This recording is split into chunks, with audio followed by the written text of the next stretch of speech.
ఈ ఇయర్ వైకుంఠ ఏకాదశికి నేను ఇండియాలోనే ఉన్నాను. అత్తయ్య నేను కలిసి గుడికి వెళ్దాం అని డిసైడ్ అయ్యి పొద్దున్నే 4కి లేచి తలస్నానం చేసేసి రెడీ అయిపోయి గుడికి వెళ్ళాము. ఇలా ఎంటర్ అయ్యామో లేదో పూలతోటి ఆ అలంకరణ అది చూసి చాలా ఆనందంగా అనిపించింది అనమాట.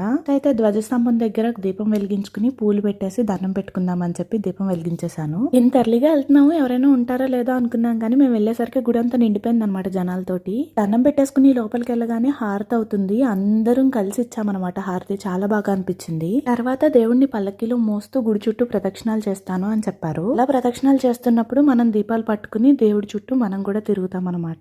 అది ఆ గుడిలో అలా చేస్తూ ఉంటారంట వైకుంఠ ఏకాదశికి. 3 ప్రదక్షిణలు అయిపోయిన తర్వాత ఇంకా దేవుణ్ణి మళ్ళీ గుడిలోకి తీసుకెళ్తున్నారు అనమాట. చాలా బాగా అనిపించింది. తిరుమలలో ఎలా అయితే చేస్తారో అలానే చేశారు. ఇదంతా చూస్తున్నప్పుడు చాలా డివోషనల్ గా ఫీల్ అయ్యాను. మనసులో ఇంకే ఆలోచనలు రావు, ఓన్లీ గోవింద నామస్మరణ మాత్రమే వస్తుంది. ఈ గుడి వచ్చేసి హైదరాబాద్ మా అత్తయ్య వాళ్ళ ఇంటి దగ్గరలో ఉంటుంది. జస్ట్ 1 కిలోమీటర్ అట్లా డిస్టెన్స్ అనమాట. ఇలాంటి స్పెషల్ డేస్ లో జర్నీలో ఉన్నప్పుడు నేను బాగా మిస్ అయ్యేది ఈ టెంపుల్ విజిట్స్. ఇండియాలో ఉంటే చక్కగా ఇంట్లో దీపం పెట్టుకుని అలా గుడికి వెళ్ళి వస్తే మనసు ప్రశాంతంగా ఉంటుంది. కానీ ఈసారి ఇండియా వెళ్ళినప్పుడు కేవలం గుళ్ళు దర్శించుకోవటానికి వెళ్ళాను అన్నట్టు దేవుడికి దగ్గరగా ఉన్నాను అనమాట. అదేంటో గానీ నాకు ట్రిప్స్ అనగానే తిరుపతి, షిరిడి ఇలాంటి ప్లేసెస్ గుర్తొస్తాయి. ఇలా ఎంతమందికి నాలా గుళ్ళు అంటే ఇష్టమో కింద కామెంట్ సెక్షన్ లో చెప్పండి. మళ్ళీ కలుసుకుందామే.